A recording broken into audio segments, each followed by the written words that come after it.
I retired and bought a villa deep in the forest, my first real home in 40 years. No traffic, no neighbors, just the sound of wind brushing through cedar trees and the echo of my own heartbeat.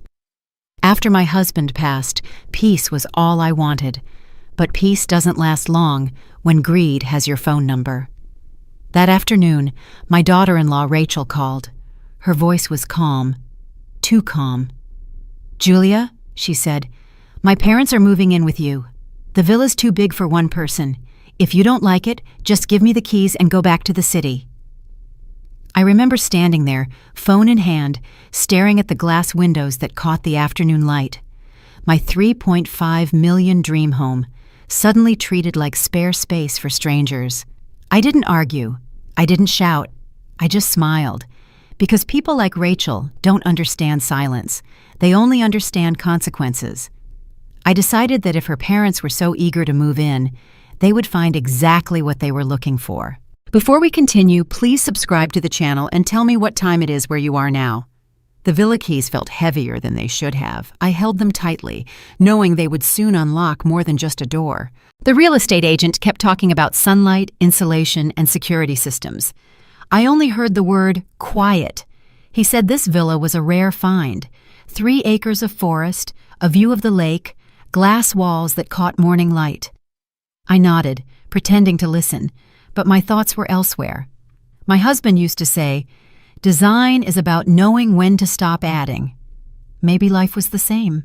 You stop collecting people who drain you. You stop explaining peace to those who mistake it for loneliness. He handed me the keys with a practiced smile.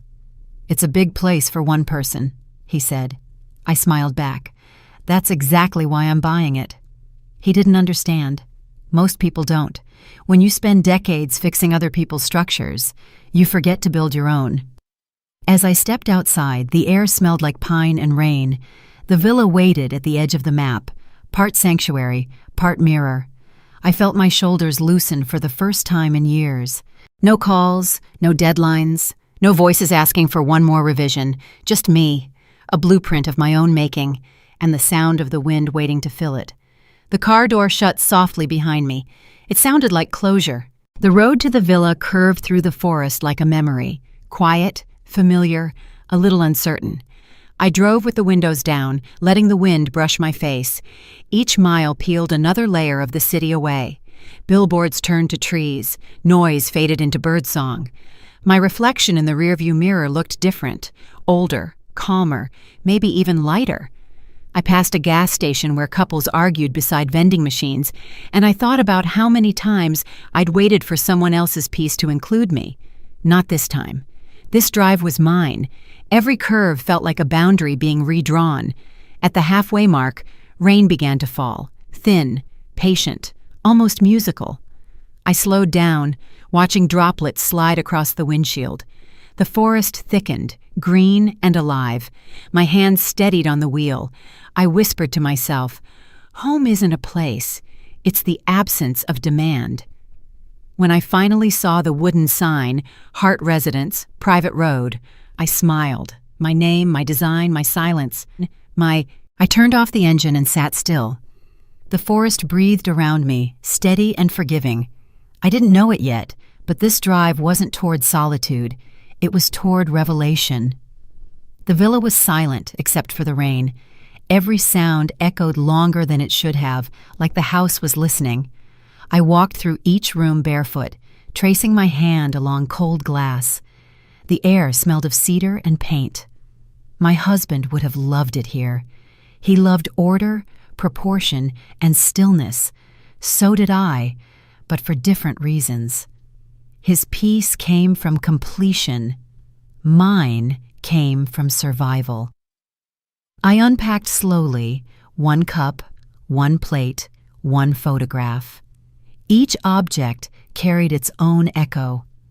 By the time I reached the living room, the storm had softened to a hush. I lit a single candle and sat by the window. The reflection looked like another person, someone who had waited too long to start again. The clock on the wall ticked gently, steady as breath. I wrote in my notebook, "Peace is the right amount of silence in a room." Then I closed it and listened. Somewhere beyond the rain, a branch cracked. It sounded like a warning, or maybe a welcome. I turned off the lights. Darkness folded around me like a blueprint closing. For the first time in years, I slept without locking the door. The next morning, sunlight spilled across the floor like gold dust. I made coffee, opened the window, and let the forest breathe with me. The phone rang. Ethan's name lit the screen, but it was Rachel's voice I heard. "Julia," she said sweetly. "Ethan's busy, so I thought I'd check in. How's retirement?" Her tone glided between politeness and possession. I answered softly, "Peaceful." She laughed, a sound too sharp for morning. "You deserve it. Though I told Ethan that villa's far too big for you alone." I said nothing. Silence makes people reveal themselves faster than questions. Rachel continued, "My parents are renovating their condo. It's a mess. They might stay with you for a while, just until it's done." I looked out the window. The trees swayed gently, almost warning me. "I'll think about it," I said. She replied, "Of course. You'll love having company." When the call ended, I placed the phone on the counter. The coffee had gone cold. I stared at my reflection in the glass door, steady, quiet, unreadable. Somewhere behind the politeness, I heard the sound of intrusion beginning. I whispered, "Company is never free." 2 days later, the phone rang again. Same number. Same calm voice pretending concern. "Julia," Rachel said, "Mom and Dad are already packing. The contractor said their place won't be livable for weeks. We'll send them tomorrow morning." "Tomorrow?" I asked. "Yes," she replied, "and please don't make this complicated. Ethan worries when you get overwhelmed." I took a slow breath. "Overwhelmed?" She sighed, her patience rehearsed. "You know what I mean. The villa's too much for one person. If you'd rather not deal with guests, you can come back to the city. We'll take care of the property." Her words lingered like smoke, soft, poisonous, practiced. "I appreciate the offer," I said quietly. "But this house was built for me." She laughed again. "That's what everyone says until they realize they don't need it." When the call ended, I sat at my drafting desk. Her voice replayed in my head.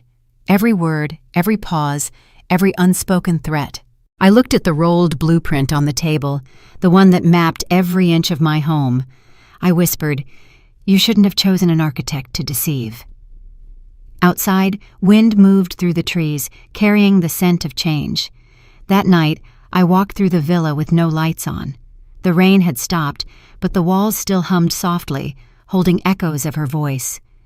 I opened every window, letting the air cleanse what she'd touched through words alone. On the marble table, the blueprint waited, edges curling slightly from humidity. I unrolled it slowly.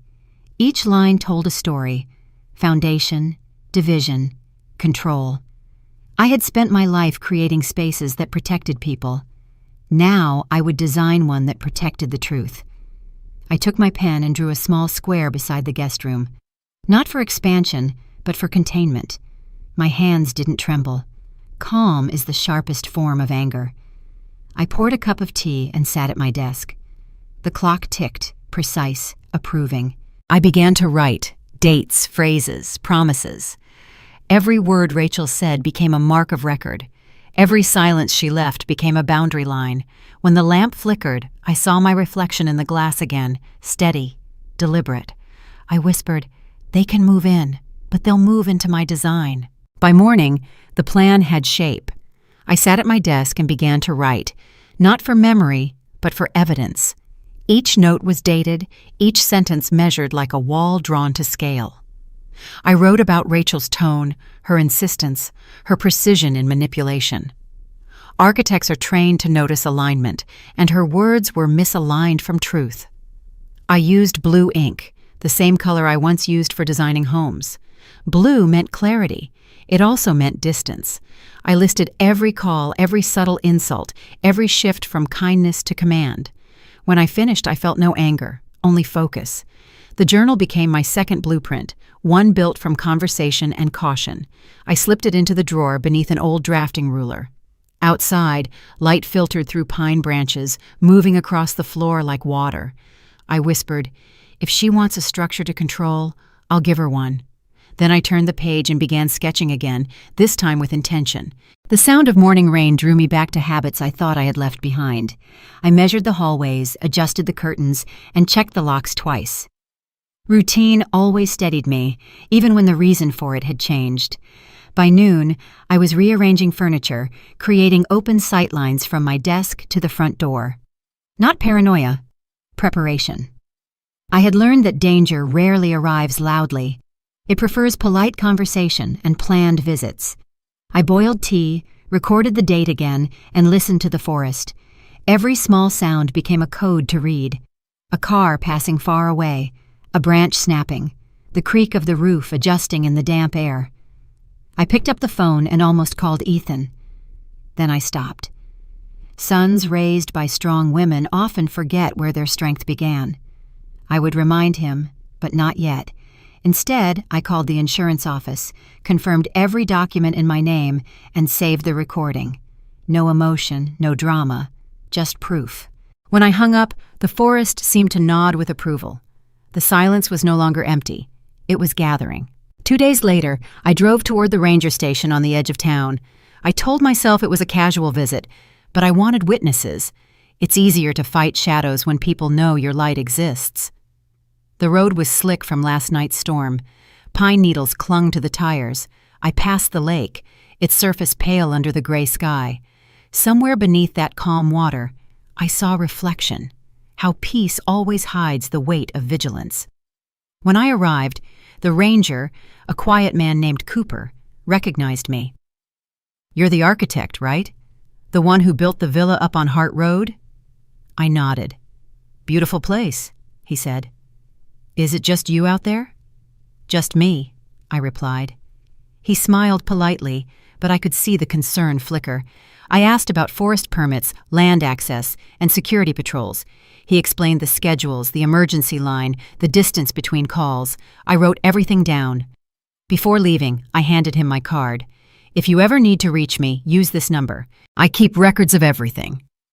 He looked surprised, then respectful. Driving home, I felt calmer. Safety isn't always protection. Sometimes it's recognition. Someone now knew I existed beyond the trees. The forest had a rhythm, and I learned to move with it. Nights were for silence, mornings for awareness. I read that wolves once lived in this area, long before the houses and fences. They hunted by patience, not speed. I understood that.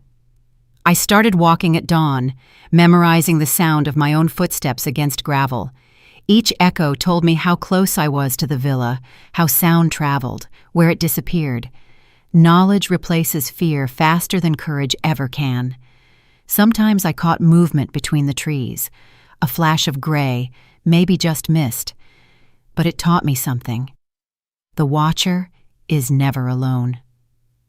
I returned each time with a clearer sense of pattern.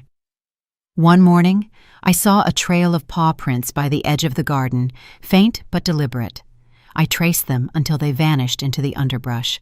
The forest gave lessons without speaking. That night, I wrote in my journal, "Predators don't always come from the woods. Sometimes they call first." The next day, I placed an extra set of locks on the guest room door, not out of fear, but foresight. The wolves were coming. They just wore better shoes. After a week of uneasy calm, I decided to install cameras. Not for paranoia, but for memory. Truth needs witnesses, and technology remembers better than people do. The store clerk asked if I lived alone. I nodded, and he smiled awkwardly, pretending not to pity me. I didn't need pity. I needed proof. Back at the villa, I placed each camera carefully, one near the entryway, one facing the garden, another in the hallway. Precision mattered. Every angle, every shadow, every reflection would matter later. I set them to upload automatically to a private cloud. If someone erased the past, I would still have it stored elsewhere. While I worked, rain began to fall again, soft and rhythmic. I liked that sound. It covered thinking. I paused and looked out through the glass wall. The forest swayed gently as if keeping my secret. That night, the feed blinked once and stabilized. I watched my own reflection on the monitor. Calm, sharp, unflinching. I whispered, "Now I'm not the only one watching." The next morning I printed a small sign and placed it by the door. Smile, you're on record. It wasn't for safety. It was a declaration. The forest had eyes now, and so did I. 2 days later, I found a strange delivery on the porch, a large package wrapped in brown paper, no return label. Inside was a bag of raw meat, cold and leaking. I stared at it for a long time. Wolves wouldn't send gifts. People would. I cleaned the porch slowly, every motion deliberate. Fear didn't come, calculation did. I checked the camera logs and watched the footage. At 3:12 a.m., headlights appeared briefly, then disappeared. The plate was unreadable. Outside, the wind picked up, strong enough to rattle the shutters. I let it in, opening the front door wide, the scent of pine mixed with iron.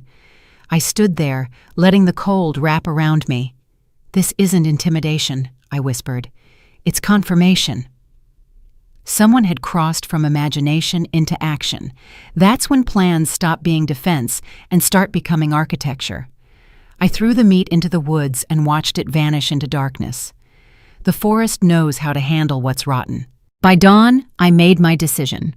I packed a small bag, documents, journal, flash drives. The cameras could watch the villa while I stepped away.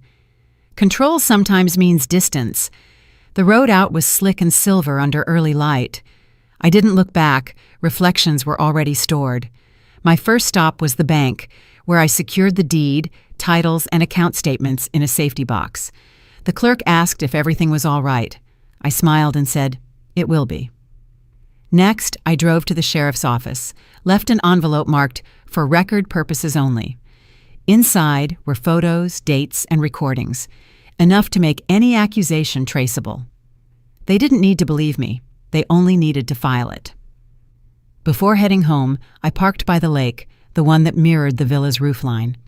The surface was calm, unbroken. I thought of my husband again, how he taught me that foundations must be stronger than walls. When I returned that evening, nothing had changed, but I had. Every sound, every shadow, every whisper of wind now carried meaning. Preparation had become presence. I turned on the lights, poured tea, and wrote a single line. "They think I'm alone. Let them." That night, the house woke me before dawn. The motion sensor light flickered near the entryway. I rose quietly, barefoot on the cold floor, and listened. The forest was still, but the air inside had changed, denser, cautious. I checked the cameras from my phone. One frame caught a shape moving near the porch, then darkness. No sound, no face, just motion. I didn't panic. I watched the playback again, frame by frame. The figure moved with confidence, not curiosity, someone who already knew the layout. I turned off the screen and waited by the window. The silence stretched until the first bird began to sing. At sunrise, I walked outside. Muddy footprints trailed across the steps. Not animal prints, boots. They stopped at the door, turned around, and vanished toward the woods. I took a photo and uploaded it. Evidence, not fear. By the time coffee brewed, my pulse had slowed. The villa had been entered, if not physically, then symbolically. I understood the message. Boundaries were being tested. That's what predators do before they strike. I sat at my desk and wrote one sentence in my journal. The door remains closed, but the hunt has begun. At noon, a black SUV rolled up the driveway. 2 people stepped out. Vivian and Thomas Callahan, Rachel's parents. Smiles painted across their faces like signatures on forged documents. "Julia," Vivian called, waving as if this were a reunion, not an invasion. "We hope you don't mind. Rachel said everything's settled." I opened the door, but not my mouth. Silence is a gate stronger than iron. They carried suitcases past me, thanking me for my kindness before I'd given any. The hallway filled with perfume, noise, and entitlement. Thomas glanced around. "Lovely place. Must feel lonely." "It used to," I said evenly. He didn't catch the warning. They unpacked quickly, claiming the larger guest room. By dinner, Vivian had filled the kitchen with her voice. Every cabinet opened, every drawer examined. The house groaned under their presence. That night, I sat at my drafting table, rewriting the lines of my home. The wolves had arrived, But this forest and this house were still mine. By morning, the invasion felt complete. Vivian moved through the villa like it was her inheritance, rearranging books, commenting on every detail. Thomas complained about the temperature, the mattress, the view. Their comfort depended on my discomfort. At breakfast, Vivian smiled. "Rachel says we should make ourselves at home. She'll be visiting soon." I stirred my tea slowly. Of course. Inside, my heartbeat was steady. Panic is wasted energy when precision works better. I excused myself and walked to the garden. Every step was deliberate. I breathed the way I used to before presenting blueprints to a board. Slow, controlled, calculated. Back inside, I checked the cameras again. The feed was perfect. Every room framed, every voice recorded. The wolves had no idea the forest had eyes. That evening, I called Martin Hale, my old lawyer. I told him I wanted to update my property documents. He agreed to meet later that week. His voice carried curiosity, but not doubt. After the call, I poured wine and watched the sunset through the glass wall. The reflection of their laughter drifted from the kitchen. I raised my glass toward it and whispered, "Keep laughing." The storm was coming, and I intended to enjoy the calm before it broke. 2 days later, I received a call from Ethan. His voice trembled with unease. "Mom, Rachel told me her parents are staying with you. Is that true?" "Yes," I said. "They arrived uninvited, but don't worry, I'm accommodating." He hesitated. "Rachel said you've been acting different." "Define different," I replied. He sighed.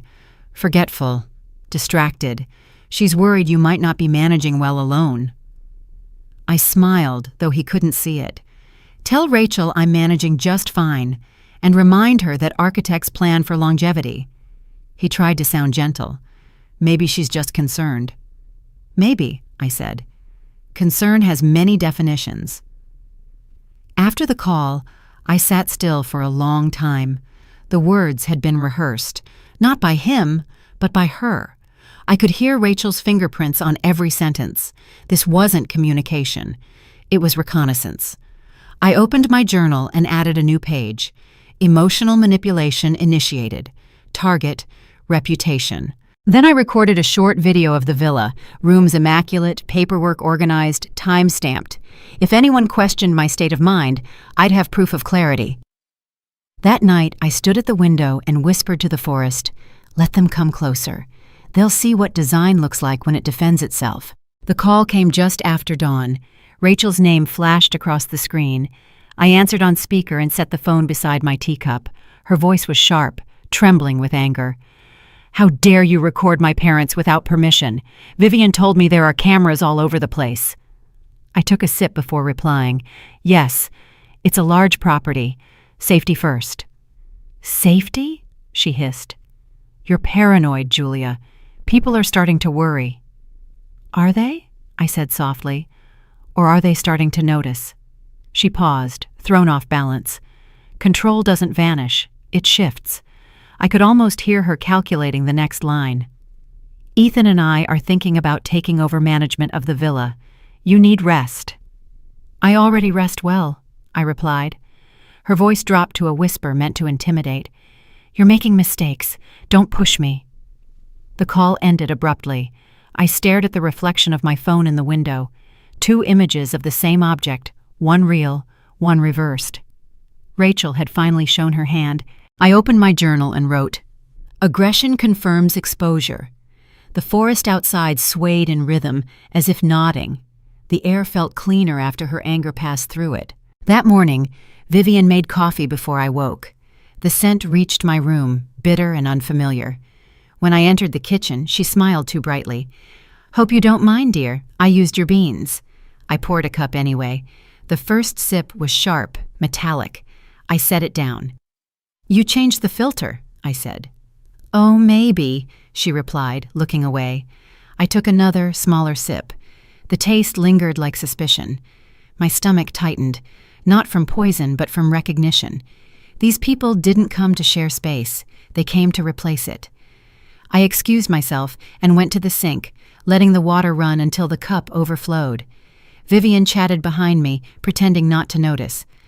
Her voice droned on about Rachel's generosity, about how family looks after family. I looked out the window.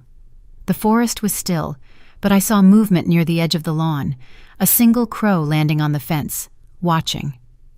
That was when I realized something simple. They weren't careless. They were confident. And confidence is what exposes people in the end. I poured the rest of the coffee down the drain, washed the cup twice, and smiled. "Lovely morning," I said. Vivian agreed, unaware that I'd already stopped tasting anything she served. The next day began quietly, the kind of quiet that hums beneath thought. I sat at my desk before sunrise, the pages of my journal open, the pen waiting. Habit had turned into ritual. Every morning I wrote what I saw, what I heard, what I suspected. The act steadied me, like aligning beams before they set. Today's entry began with the coffee. I described the metallic scent, the tone of Vivian's voice, the tremor that wasn't fear, but strategy. Then I added Rachel's fury from the day before. Emotions become patterns when written down enough times.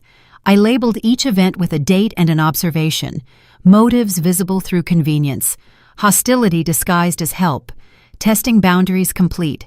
When sunlight touched the glass, I placed the pen down and read everything back aloud.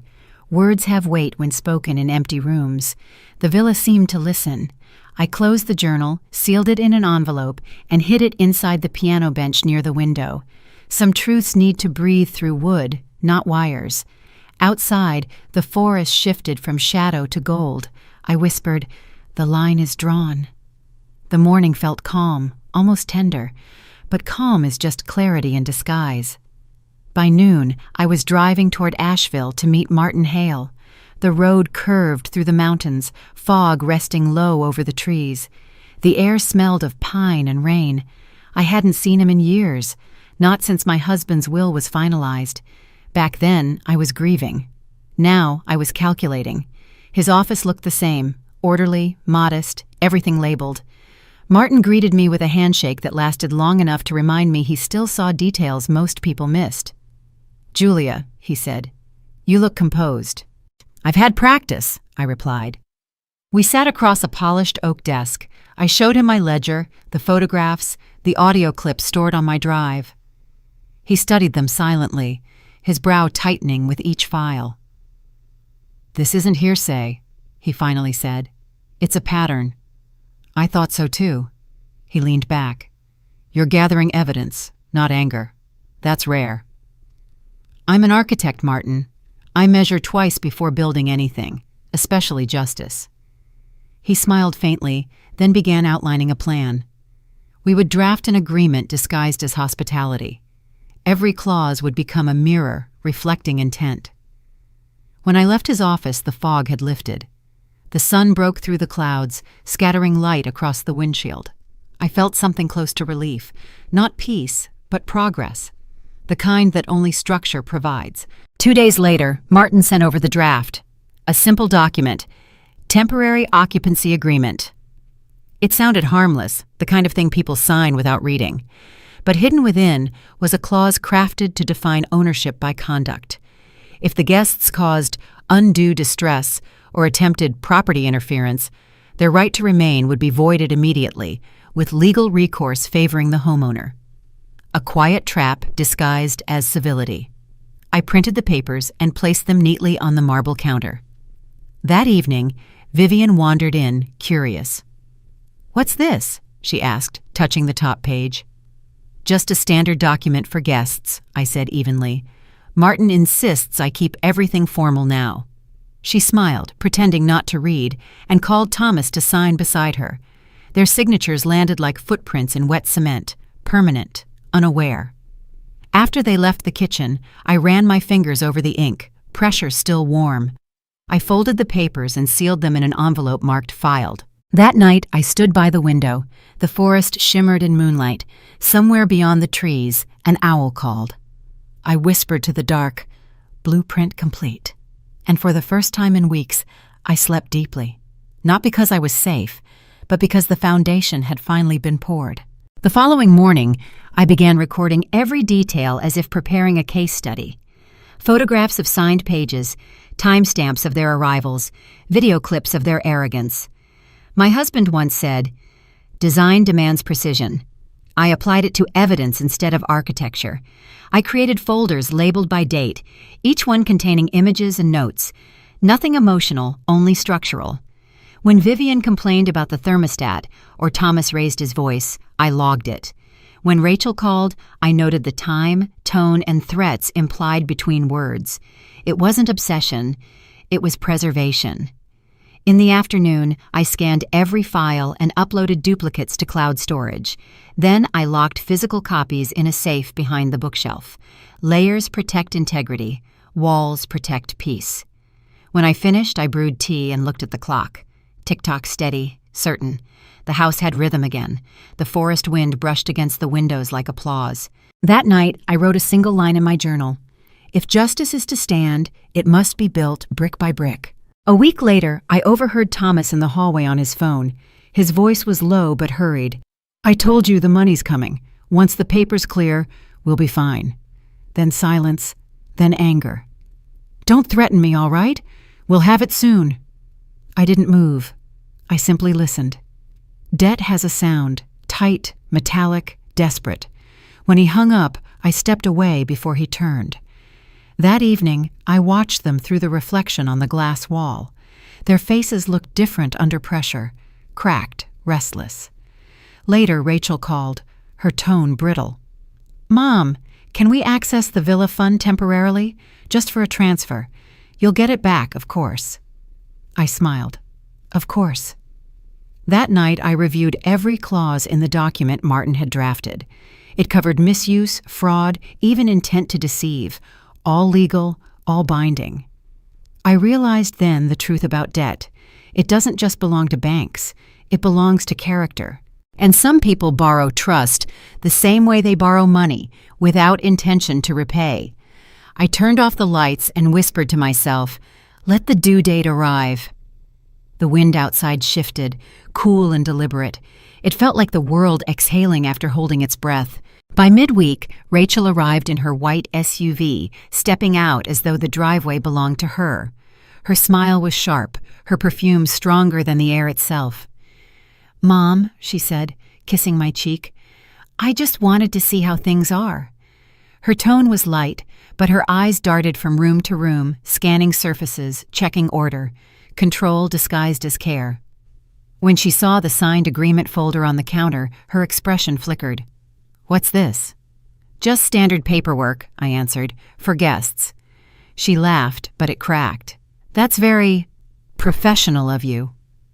I poured her coffee, watched her hands tremble slightly as she lifted the cup. She pretended it was the temperature, but I saw the truth.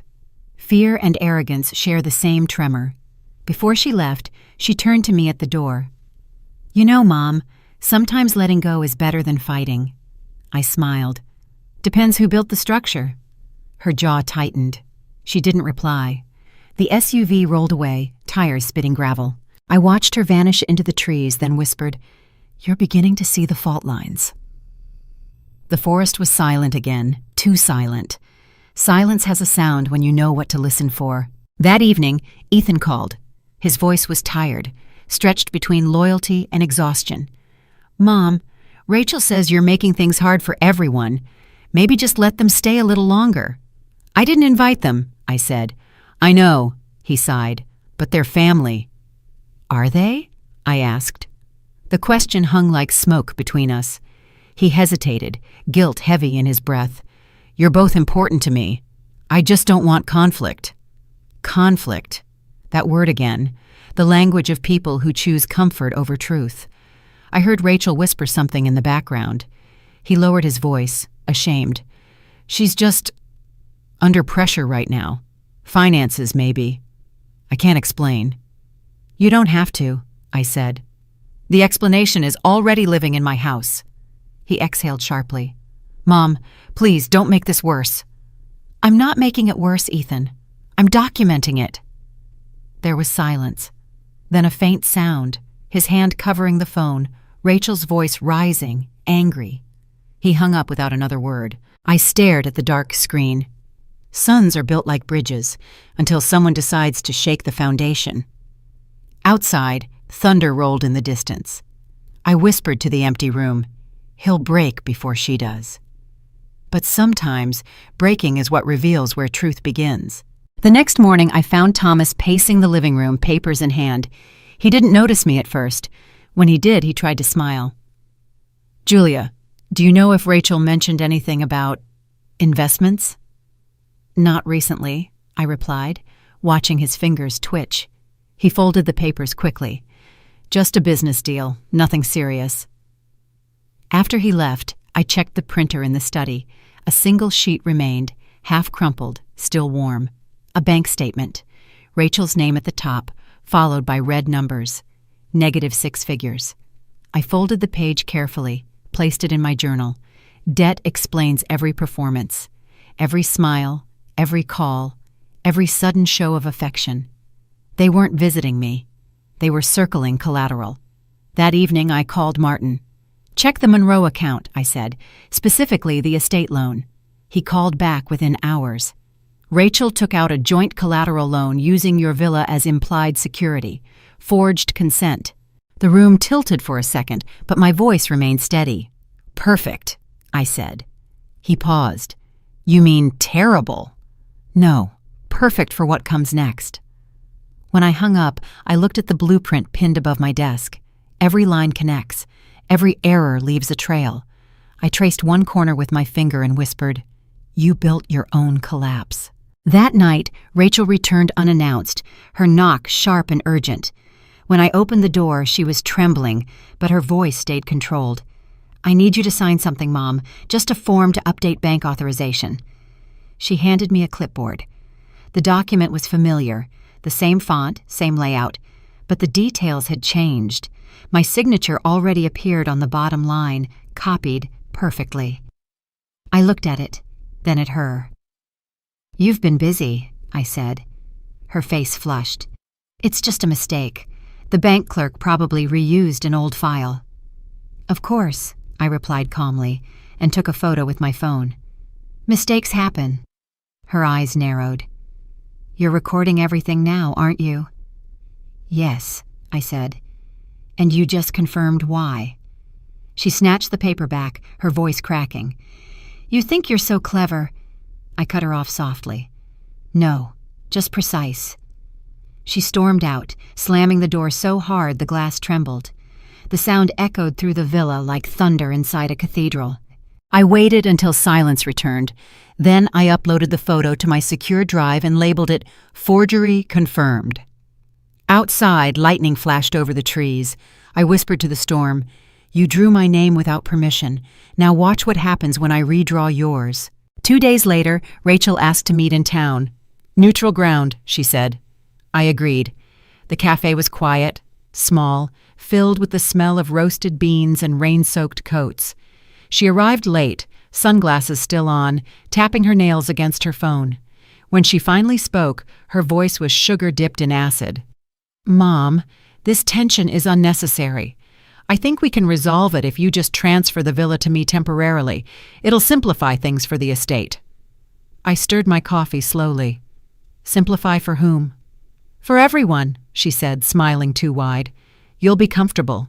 We'll handle the paperwork. Ethan agrees." I watched the steam rise from the cup, curling like thought. Ethan agrees or obeys? Her jaw clenched. "You're twisting things." "No," I said gently. "I'm straightening them." She laughed nervously. "You don't know how business works anymore, Julia. You're retired." "Yes," I said. "But architecture taught me one thing. Weak beams collapse when tested." Her smile vanished. She gathered her purse and stood. "You'll regret this." "Possibly," I said, "but not legally." As she stormed out, the waitress approached quietly and handed me the receipt. I signed it carefully, dated it, and placed it in my folder. Documentation never sleeps. Outside, the rain had stopped. Every drop that had fallen felt like a tiny warning she refused to hear. That evening, my phone buzzed non-stop. Ethan called first, his voice shaking. "Rachel says you're trying to ruin us. She says you're spreading lies.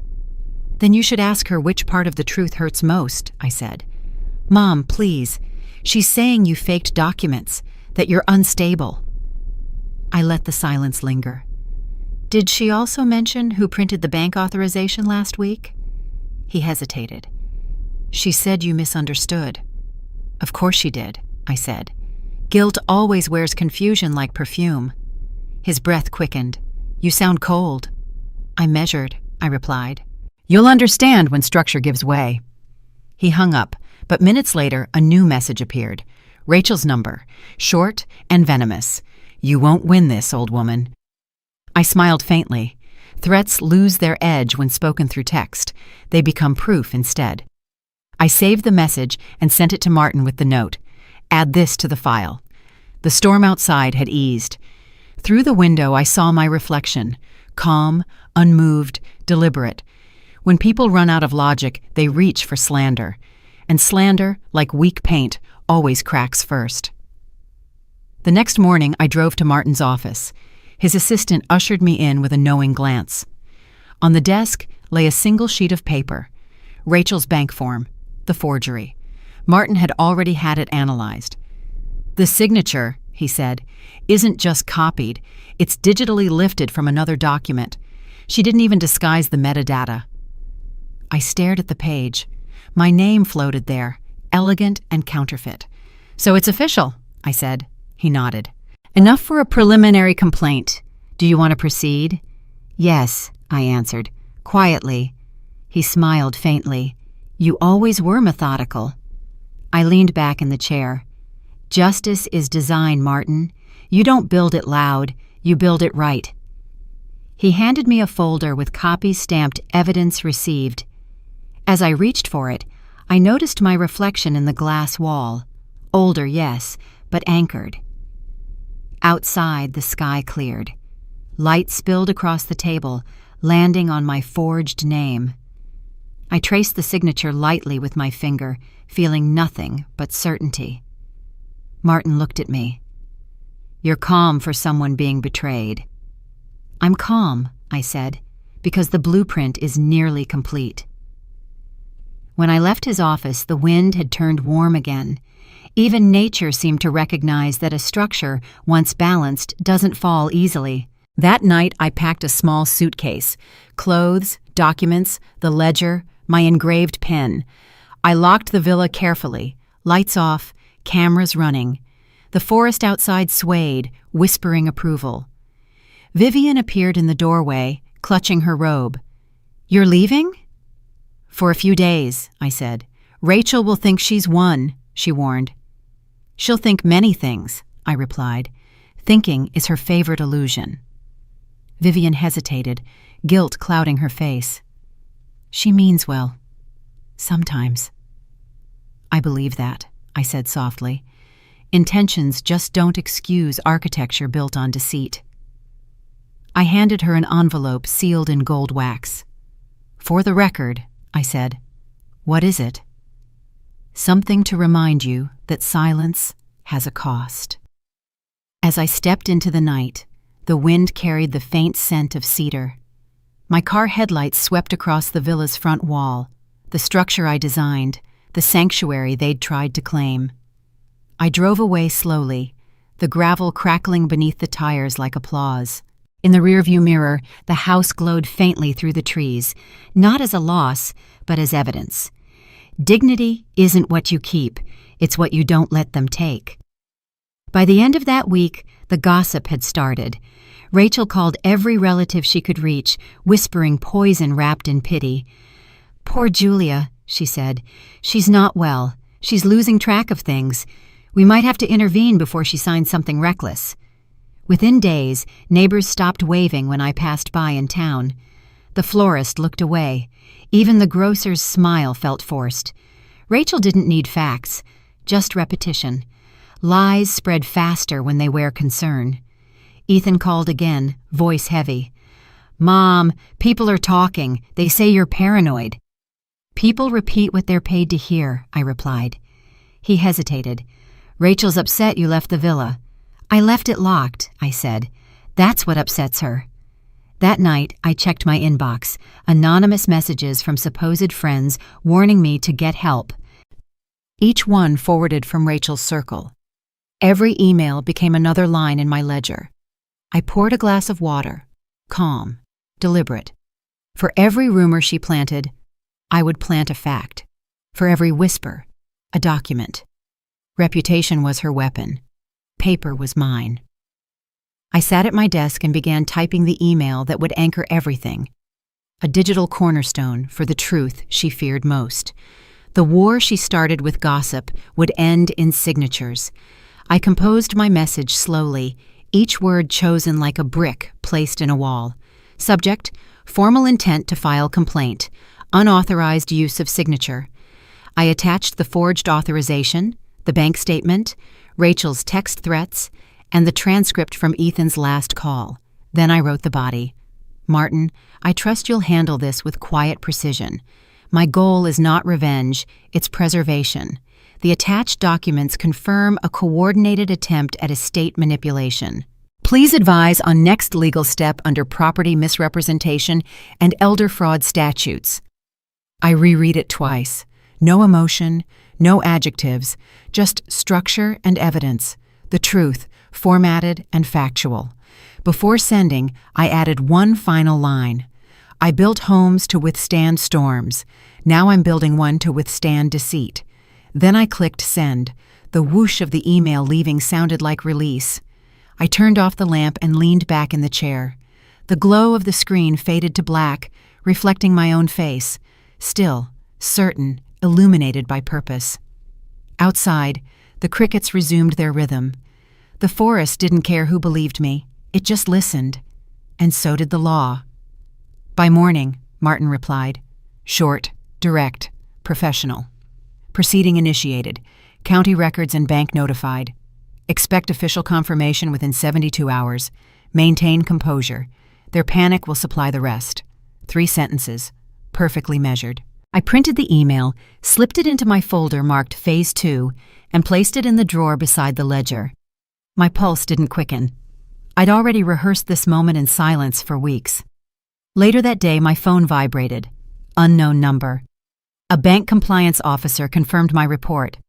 We've frozen all transactions under the Monroe joint account pending verification.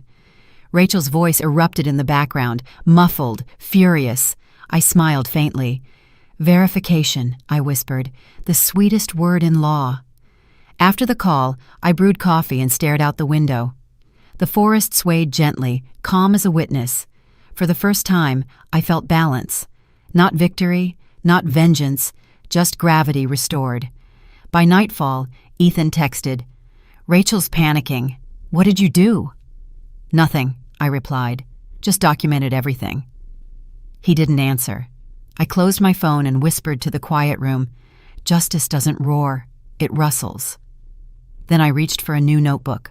The next phase required design, not emotion. Every downfall starts as a draft. The moon was full, silver pouring through the glass like liquid patience. I cleared the desk, spread out every file, every note. My blueprint of justice stretched across the wood like the skeleton of a cathedral. I replayed each recording, Vivian's laughter, Thomas's lies, Rachel's false concern. Each sound fit into place, one beam supporting another. The villa's floor plan hung beside them, lines of architecture and lines of deceit, all converging. I realized something then. Revenge builds nothing. Only structure does. I picked up my pen and began sketching on tracing paper, boxes, arrows, cause and effect. Financial fraud leading to property seizure. Forgery leading to confession. Lies leading to collapse. Each movement of the pen was deliberate, almost graceful. When the clock struck midnight, I stopped. The blueprint was finished. I closed my journal and whispered, Now the walls will hold. Outside, the forest wind stirred, soft and approving. Tomorrow, the documents would move, the truth would travel, and Rachel would finally meet the architecture of her own undoing. The next morning, I drove into Asheville for my medical evaluation. Martin had suggested it, a preemptive strike in case Rachel tried to claim I was mentally unfit. It was a clever precaution, wrapped in reason. The doctor's office was quiet, all beige walls and ticking clocks. Dr. Keene, my longtime physician, greeted me with a nod. "Routine assessment," he said, smiling. "You seem perfectly lucid." He ran through questions, memory tests, coordination checks. I answered calmly, sometimes with a trace of humor. "Who's the president?" he asked. "Unfortunately," I replied, "I still remember." He laughed, marking his notes. Halfway through, he leaned back in his chair. "You're sharper than most of my interns," he said.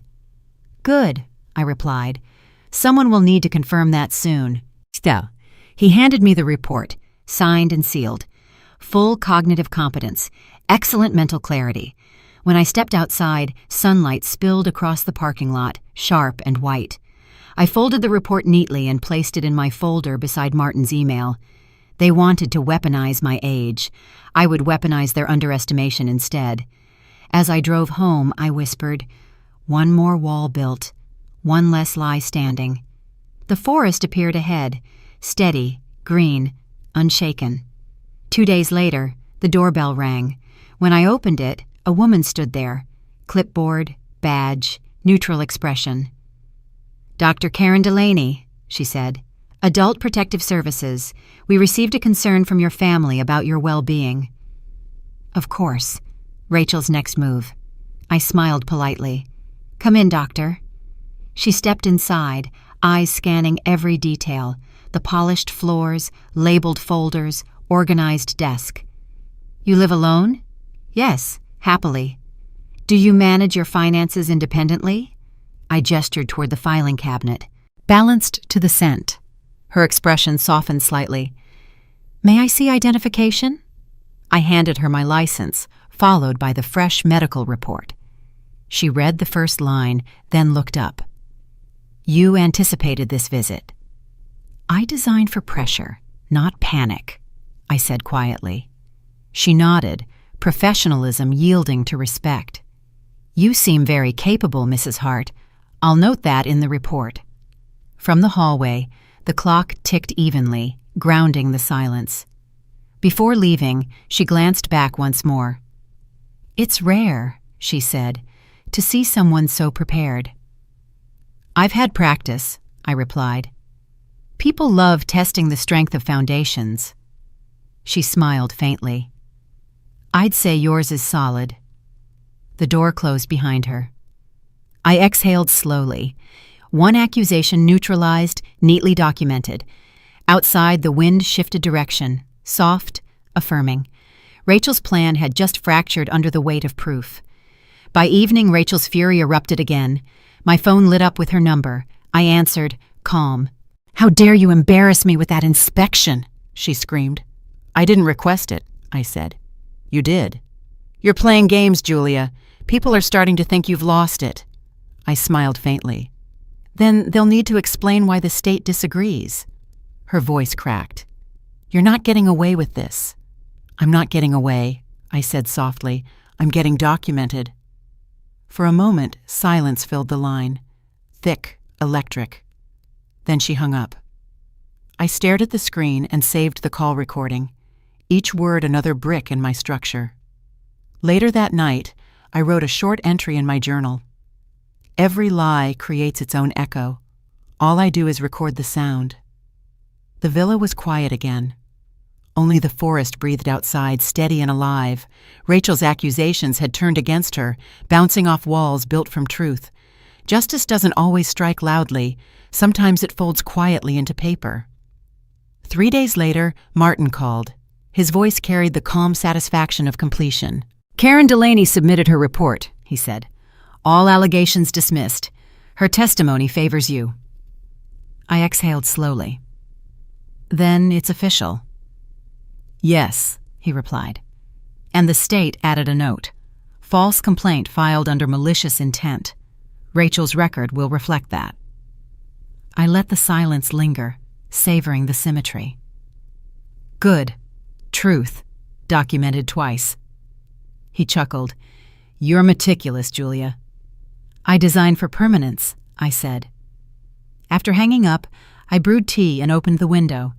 The forest hummed with afternoon wind, light shifting across the table. On the counter lay the sealed report and the signed letter from the investigator. I aligned their corners perfectly and pressed my hand over them, like sealing a cornerstone into place. Outside, the birds sang again. No tension, no threat, just balance restored. Justice doesn't roar when it arrives, it sighs, and that sigh filled the house like a promise finally kept. When I returned to the villa, a stack of mail waited by the door. The world doesn't pause for justice. It keeps sending envelopes. Bills, catalogs, and one heavy package stamped with the state seal. Inside were certified copies of the APS report and a note from Martin. "Keep these secure. Phase 3 begins." I carried everything to my desk. The villa smelled faintly of cedar and rain. Dust glimmered in the sunlight like quiet applause. I spread the papers in order, dates aligned, stamps visible.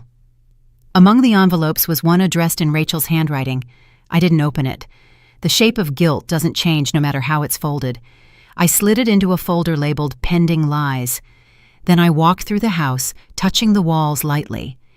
Every beam, every window had heard my silence. It wasn't just shelter anymore. It was testimony. On the table lay the final document from Karen Delaney's report. Subject exhibits clear mental competence and full independence. I smiled, framed it, and hung it near the entryway. Visitors might call it pride. It was proof. The wind brushed against the windows, whispering through the trees. Sometimes vindication arrives not as applause, but as stillness, when even the house seems to breathe easier. Martin arrived the next morning carrying a leather briefcase and a quiet smile. "Documentation day," he said. We laid everything on the dining table: photos, printed emails, recordings, transcripts, even Rachel's text threads. Each piece slipped into a labeled evidence bag, sealed with date and time. The villa transformed into an archive. Light fell across the table, like deliberate spotlighting. Martin inspected one of the recordings, Rachel's voice snapping through static. "She'll sign anything." He glanced at me. "Perfectly clear," he said. I nodded. Truth has good acoustics. We worked for hours, building structure from chaos. Every seal pressed, every document logged. When we finished, he looked at the organized piles and exhaled. "You could run an entire law office from this table." "I built houses to keep storms out," I replied. "This one kept evidence in." He smiled. "Federal Fraud Division will love this." The words landed gently, yet final. When he left, I stood by the window, watching his car fade into the trees. My reflection overlapped the forest, a blend of woman and witness. Evidence isn't paper. It's order restored. The call to the authorities took less than 5 minutes. Years of manipulation condensed into a calm, factual statement. "I'm reporting a case of forged authorization and attempted estate fraud," I told the officer. "All evidence has been verified by counsel." He asked for my address. When I said it, the Hart Villa, Golden Trail Road, there was a pause. "We've heard rumors about that case," he said. "Rumors travel faster than proof," I replied, "but proof arrives eventually." Within hours, an investigator from the Financial Crimes Unit called back. I sent digital copies through encrypted transfer. Each file uploaded with the same quiet satisfaction as bricks locking into place. By evening, I received confirmation. Case received under federal review. I sat in the kitchen with a cup of tea, staring at the steam curling upward. The house felt lighter, like a lung exhaling after months underwater. On my notepad, I wrote one sentence: "Justice submitted, pending verification." Then I underlined it twice. Outside, the forest wind shifted direction again. It didn't whisper anymore. It hummed, and that hum carried through the walls like approval. The agents arrived 3 days later, early morning, unmarked sedan in the driveway. 2 men and 1 woman, all polite but efficient. "Mrs. Hart," the lead agent said, showing credentials. "We're here regarding the Monroe estate complaint." I invited them inside. The scent of coffee filled the air. Martin joined shortly after, folder in hand. He guided them to the dining table, Our courtroom of order.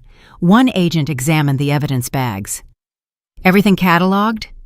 "Down to the minute," I said. They played Rachel's recordings, reviewed financial statements, compared signatures. The female agent nodded slowly. "Forgery confirmed. Intent evident." "Will there be charges?" I asked. "There already are," she replied. "Federal wire fraud and property misrepresentation. We're freezing all connected assets." Through the window, sunlight flickered across the trees, cutting through the morning mist like verdict light. Ethan's name surfaced once, briefly. "He's cooperating," the agent said. "Seems unaware of the depth." I felt a strange calm. Then maybe he'll finally see the structure she built. When they left, Martin turned to me. "You realize this is national jurisdiction now?" "Yes," I said. "The higher the ceiling, the louder the echo." He smiled faintly. "You're remarkable." "No," I answered. "Just precise."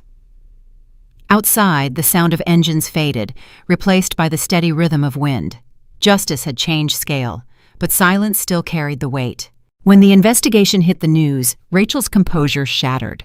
Her name appeared on screens, her perfect smile replaced by an arrest notice and a headline that read, "Local woman faces federal inquiry over forgery allegations." She called me within an hour, her voice trembling between rage and desperation. "Mom, you have to fix this. They froze everything. Our accounts, Ethan's salary, even the car lease. This is humiliating." I listened quietly, letting the silence press against her panic. "I didn't freeze anything, Rachel. You did." Her voice cracked. "You think this makes you noble? You're ruining your own family." "No," I said softly.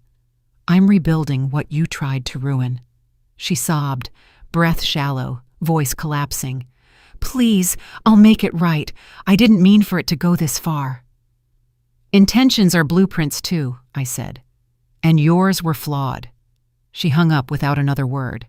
The line went dead, but her fear lingered like static. I set the phone down, opened my ledger, and wrote, "When deceit collapses, it always blames gravity." The forest outside was calm, the kind of calm that follows a storm. Justice doesn't need to chase. It waits, still and steady, until truth walks home on its own. Ethan arrived the next morning, shoulders slumped, tie loosened, guilt written in every movement. He stood in the doorway, avoiding my eyes. "They took Rachel's passport," he said quietly. "They froze our joint accounts. The agents showed me the documents. Her forged your signature." I nodded. "They showed you the blueprint of her intentions." His voice broke. "I didn't know, Mom. She said you approved it. She said you wanted her to handle things. She said what she needed you to hear," I answered. "You believed her because it was easier than believing me." He sat down slowly, staring at the floor. "I thought you were being paranoid." I smiled faintly. "You thought I was old." He looked up, eyes wet but clear. "I should have defended you." "Defending comes after understanding," I said. "Now you finally understand." He nodded, hands trembling slightly. "She destroyed everything." "No," I said. "She exposed it." Outside, the forest wind brushed gently against the window, soft and forgiving. "You can start over," I whispered. "But this time, build something that doesn't depend on lies." He took a deep breath. "I will." He stood, paused at the door, then turned back. "Mom, thank you for not shouting." "There was no need," I said. "You can't rebuild with noise." After he left, I sat by the window and opened the file Martin had sent. The numbers were clear now. Rachel's loans had been secured by my property, her falsified authorization marked as the foundation of her scheme. The banks had shifted liability entirely to her. The structure she built to trap me had folded perfectly upon itself. I spent hours recalculating every column, confirming each reversal. My hands didn't shake. I'd lived long enough to know that control isn't taken. It's reclaimed quietly. I called the bank officer, voice even. "Transfer my holdings into a foundation account under the Golden Grace title," I said. "Effective today." He hesitated. "Mrs. Hart, that shields you completely from claimants." That's the goal, I replied. When the transfer was complete, I sat back and watched the light shift across the floor, golden and deliberate. For the first time in months, my name was no longer attached to chaos. It was anchored to law. I wrote in my journal, "Debt is not punishment. It's a reminder of balance misused." Then I added, "When reclaimed, it becomes leverage." I closed the book, smiled, and poured myself a cup of tea. Outside, rain fell lightly over the forest roof, each drop erasing a fragment of the past. Control didn't need to shout. It simply existed. Quiet, lawful, absolute. Martin visited that afternoon, his usual composure softened by pride. "The case is progressing faster than expected," he said. "Rachel's attorneys contacted me this morning. They're requesting a settlement." I stirred my tea slowly. "Desperation always learns negotiation late." He smiled. "They're willing to offer a large financial concession if you agree to drop the fraud complaint." "No," I said. "Let the process finish. I don't want money. I want truth written down." He studied me for a moment. "You realize you've already won." "Winning isn't the point," I replied. "Balance is." He closed his folder gently. "Then I'll finalize the filings and let them sweat." "Do that," I said, "and make sure every page has a date." When he left, the silence felt generous. The villa's walls glowed with afternoon light, steady and warm. I walked through each room slowly, touching the frames, the tables, the blueprint pinned above my desk. It no longer represented defense. It represented order. Leverage, I realized, isn't pressure. It's stillness. It's knowing that the truth no longer needs your voice. It speaks through documents, through time, through the quiet certainty of structure. Rachel arrived unannounced 3 days later. Her once perfect hair was tangled, her tone stripped of power. She stood at the gate, rain dripping from her coat, mascara running in streaks. For a long moment, we simply stared at each other through the iron bars. "Please," she said, voice trembling, "I just want to talk." I opened the gate and stepped aside. She entered slowly, clutching her purse as if it held what was left of her dignity. The house was quiet, the kind of silence that made every breath sound like confession. "They're going to take everything," she said. "The accounts, the house, even my parents' savings. Ethan won't look at me." I poured her a cup of tea, the same way she'd once pretended to pour kindness. "You built this," I said gently. "Now you have to walk through it." "You think I deserve this?" she asked. I met her eyes.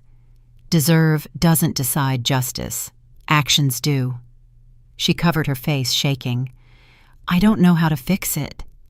"You don't fix a collapse," I said. "You rebuild it differently." I stood and handed her a sealed envelope. "Take this to Martin's office tomorrow morning. It's your statement of cooperation. Sign it truthfully, and they'll consider leniency." She looked at me, broken, but listening. "Why are you helping me?" "Because justice isn't cruelty," I said. "It's correction." Rachel sat on the couch, trembling, the envelope resting untouched on her lap. "What's inside?" she asked quietly. "Your truth," I replied. "And mine."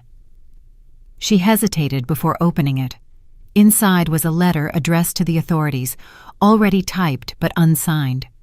I'd written every detail in her own words, words she'd once spoken, words she'd denied later. The letter confessed to the forgery, the manipulation, and the fraud. It also described Ethan's innocence and her parents' ignorance.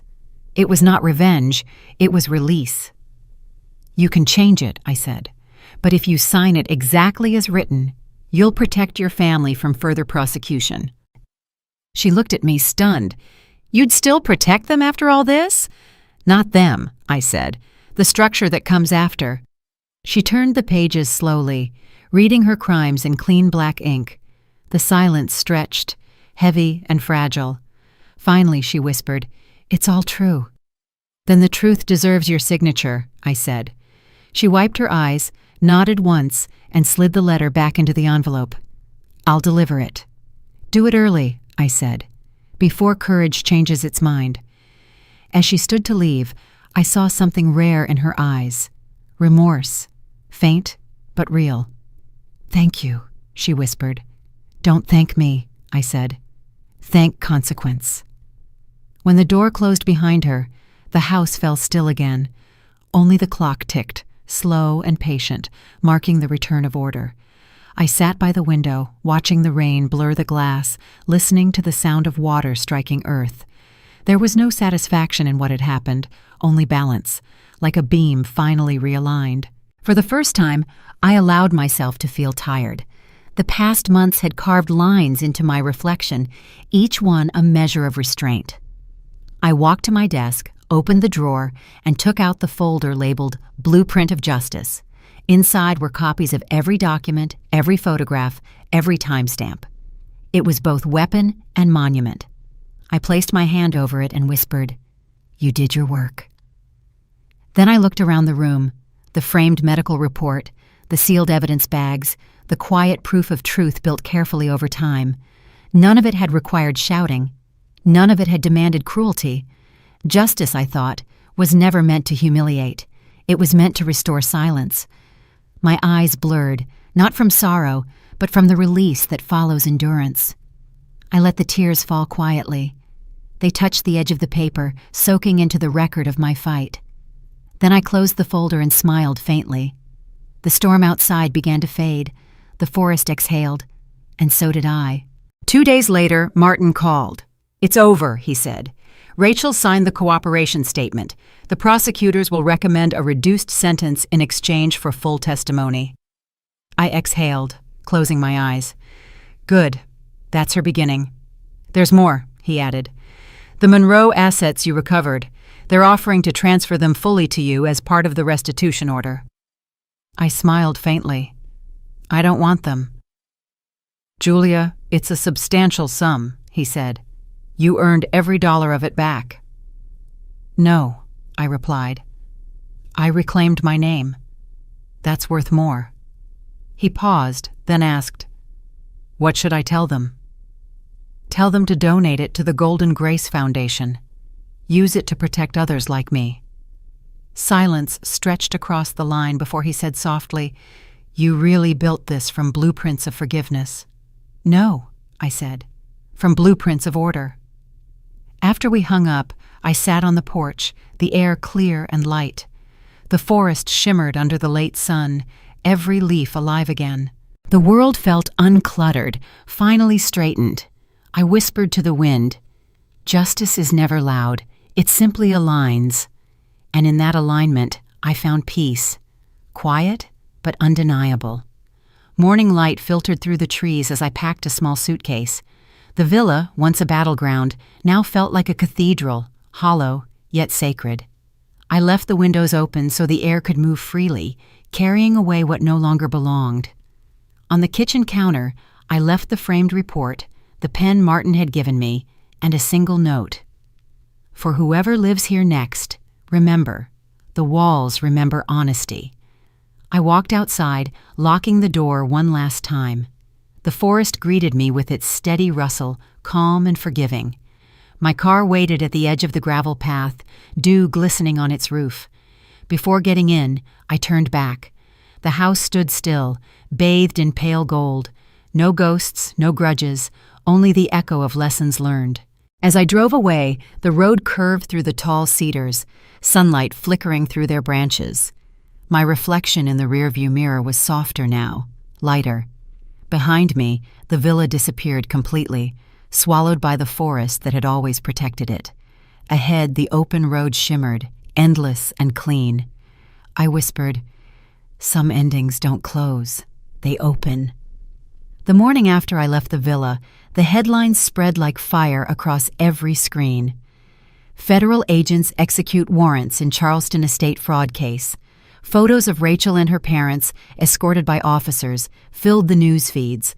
Their eyes told the story better than any article could. Shock, disbelief, collapse. I sat in a roadside cafe miles away, stirring my coffee slowly as the TV replayed the footage. The reporter's voice was calm, almost detached. Authorities confirm the arrests follow months of investigation initiated by Mrs. Julia Hart. The patrons around me watched, whispering. None of them recognized me. That anonymity felt like air. I turned off the screen with a remote on the counter. "Enough," I said quietly. Justice had already spoken. The law would now carry the rest of the weight. I looked out the window at the rain pooling along the street, each ripple erasing a fragment of what once was. For the first time in years, I didn't need to prove anything. I'd already documented it. Justice didn't need my eyes anymore. It had its own. From Martin's report, I learned that Rachel didn't fight long. The first interrogation broke her facade entirely. Witnesses said she wept uncontrollably, blaming stress, childhood fear, anyone but herself. By the second session, she confessed everything: the forged documents, the staged trust accounts, even the fake legal emails. The agents described it clinically, but I could see the picture clearly.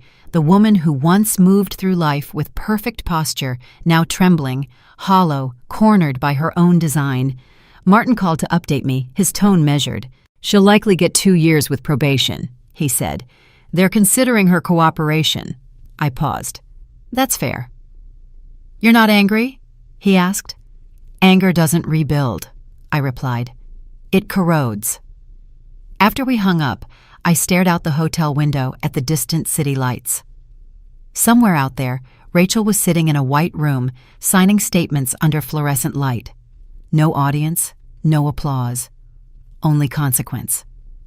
I imagined her realizing that silence, once her weapon, had turned into her punishment. I didn't smile. I didn't mourn.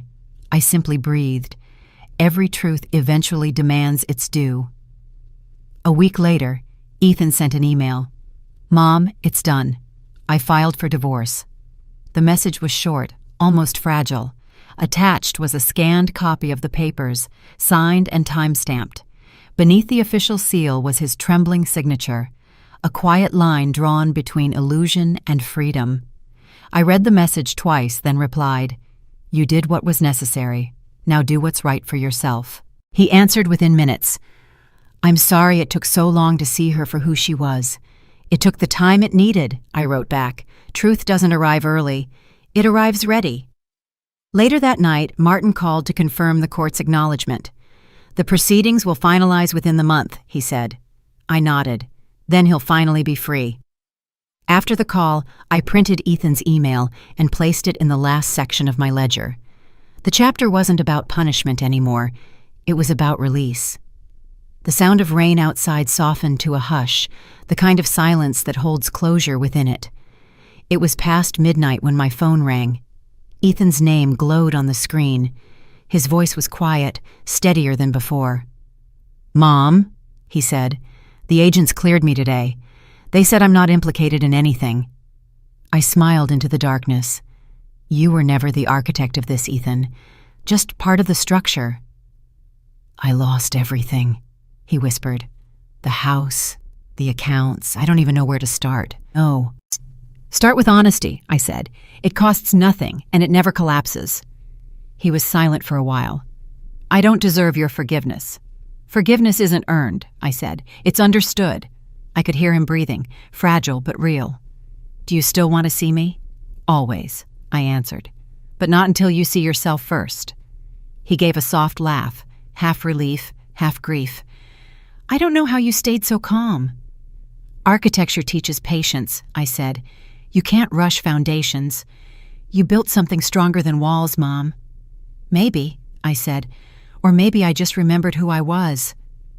Before hanging up, he said softly, "I'll come by when I'm ready." "When you do," I whispered, "bring nothing but truth." The line went silent. For the first time, that silence felt like peace, not distance.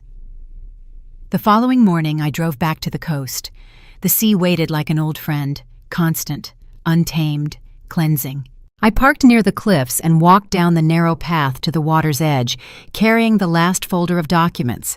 Inside were copies of everything: proof, signatures, timestamps, statements. I opened it one last time, feeling the weight of every page. Then I closed it, and tied it with a single strand of golden ribbon. The wind caught my hair as I whispered, "It's done." I placed the folder gently into the tide. The waves pulled it away, each sheet dissolving into salt and foam until nothing remained but movement. I stood there, shoes sinking into wet sand, heart light for the first time in years. Justice had never been about destruction. It had always been about release. Behind me, the wind carried the scent of cedar, faint but familiar, like the villa breathing from afar. I smiled and whispered, "Let what's left belong to the sea." The courtroom was colder than I expected. White walls, wooden benches polished to a dull shine. Rachel sat at the defense table, eyes fixed on her hands. Ethan sat behind her, expression unreadable, his shoulders squared for the first time. The judge's voice echoed, calm but unyielding. Mrs. Rachel Monroe, having entered a plea of guilty to charges of forgery, fraud, and misrepresentation, the court sentences you to 2 years suspended with mandatory restitution and community service. The gavel struck once. Final. Rachel didn't look up. She only nodded, a small motion of surrender. I watched her quietly, not as a victor, but as an architect observing the final brick being set. The system had done its work. Balance restored itself without my voice. When the hearing adjourned, Ethan turned toward me. Our eyes met across the room. No words, just acknowledgement, an unspoken truce between past and present. Martin leaned closer and whispered, "It's over." I nodded. "No," I said softly. "It's aligned." Outside, the courthouse steps glistened under sunlight after rain. The wind carried the faint smell of salt from the sea. For a long time, I just stood there, letting the breeze pass through me. Quiet, complete. The days following the sentencing were strangely calm. The headlines faded, replaced by new scandals, new faces. Justice, once loud, had become yesterday's story. I returned to the villa for the first time since leaving it behind. The air inside was different, lighter, as if every room had exhaled. Dust danced in sunbeams through open windows. The silence wasn't empty anymore. It was peace-breathing. I walked from room to room, touching familiar surfaces. The marble counter, the oak desk, the framed report still hanging near the door. It was no longer a house of evidence. It was simply home again. Outside, the forest hummed, alive and forgiving. I sat on the porch, listening to the rhythm of leaves. Somewhere in the distance, an old church bell rang. Its sound carried through the valley, steady, patient, final. I realized then that justice doesn't leave echoes, it leaves space. And in that space, life quietly begins again. A month later, Ethan came to visit. He parked at the gate and waited instead of entering immediately, a gesture that meant more than any apology. When I opened the door, he smiled faintly. "I brought coffee," he said, "and no excuses." We sat on the porch, the morning quiet, except for the sound of the wind moving through the trees. He spoke slowly, carefully. "I've started working again. Smaller projects. Nothing big, but honest." "That's big enough," I said. He nodded, eyes glistening. "I wanted to thank you for not giving up on me." "Mothers don't give up," I said. "They just wait for their children to see the blueprint." He laughed softly. "You always speak like an architect." "Because life," I said, "is built, not guessed." We watched the light shift across the trees. It felt like forgiveness, not loud or tearful, but structural, steady. When he left, he hugged me for the first time in years. No words, just warmth. And for once, silence meant everything. Months later, the Golden Grace Foundation opened its doors in Charleston, a quiet building of white stone and glass surrounded by magnolia trees. The plaque outside read, "For those who lost to deceit but found strength in truth." Martin stood beside me during the opening ceremony, calm and proud. "You turned pain into architecture," he said. "You gave it walls, windows, purpose." Inside, a small crowd gathered. Law students, volunteers, survivors of elder fraud, each carrying stories etched in silence. Grace Turner, now the Foundation's director, stepped up to the podium. "Mrs. Hart taught me that justice isn't noise, it's structure," she said. Her voice trembled, but it held. I watched her, feeling something warm spread through me. Continuity. After the speeches, people approached to thank me. I didn't need their gratitude. Their presence was enough.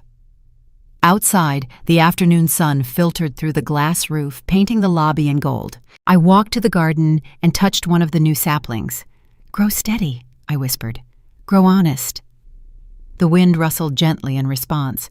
The foundation wasn't about revenge. It was about rebuilding, turning fractures into framework. Justice, when designed right, doesn't punish. It teaches alignment. And as the first donation bell chimed softly, I knew the structure would stand long after me. That evening, after the ceremony, I returned to the villa one last time. The air was still, painted with the scent of rain and cedar.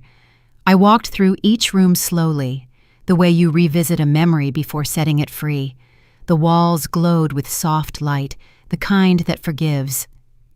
In the study, the blueprint still hung above the desk.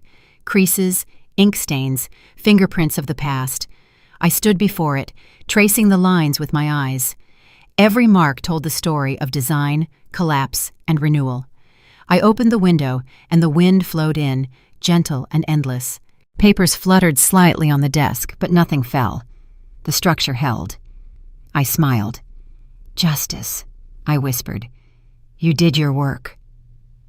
Outside, the trees swayed, their movement slow and synchronized. Somewhere in the distance, the sea breathed against the horizon. I realized then that I no longer carried the weight of proving anything. I had drawn my lines, built my structure, and left it standing for others to follow. The wind brushed against my face, cool and kind. I closed my eyes and let it move through me. A week after the foundation's opening, Grace Turner came to the villa. She parked by the gate and waved, her smile hesitant but genuine. "I hope it's not too soon," she said. "Never too soon for truth," I replied. Inside, she looked around, quietly absorbing the house that had once been a fortress of silence. "It feels peaceful here," she said softly. "It didn't always," I told her. We sat by the window, tea steaming between us. She pulled out a folder. "I brought the first case. A widow in Savannah. Her son forged her deed. She doesn't want revenge. She wants dignity back." I nodded slowly. "Then she's our kind of client." Grace smiled. "I wanted your guidance before I meet her." "You already know what to do," I said. "Just listen more than you speak. People reveal truth when silence feels safe." She studied me carefully. "You're not just an architect, Mrs. Hart. You're a teacher." I smiled faintly. "Only to those who want to build with purpose." As she left, I watched her car disappear into the trees, light reflecting off the windshield. The future had already arrived, steady and bright. Grace called daily after that visit. Each conversation was a blueprint in motion, small lessons layered upon empathy and law. She'd ask, "How do I handle people who lie while pretending to seek help?" I'd answer, "You draw boundaries like walls. You let truth in through windows, not open doors." Soon she began sending updates from the field, cases of financial manipulation, guardianship abuse, falsified medical claims, each one different, yet all the same at their core, greed wearing familiarity's mask. "I'm beginning to understand," she said one evening.